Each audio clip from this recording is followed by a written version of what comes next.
Nú bara fyrsta æfing og þarf að vinna hratt í vikunni. Hvernig verður vinnunni hagað fram að Færeyjaferð á föstudaginn?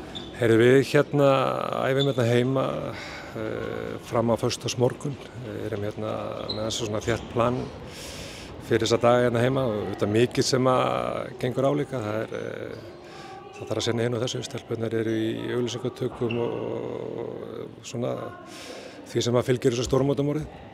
Fljúgum út til Færeyja á föstudagsmorgun og spilum þar leik á laugardag og förum svo yfir til Þýskalands gegnum Luxemburg á mánudagsmorgun.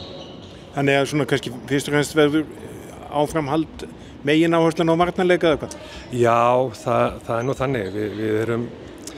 Við erum svona gangi gegnum svona ákveðnar breytingar þar, töluvert miklar, þannig að fókusu verður svolítið á varnarleik og svona að ná takti þar.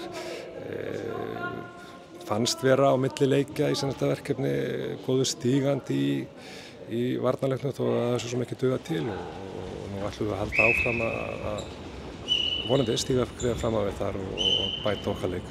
Og þú kallaðir inn 17. leikmanninn í hópinn, Matthildi Lilju. Hver svona var í rökin fyrir því að kallaði hana frekar en einhvern annan?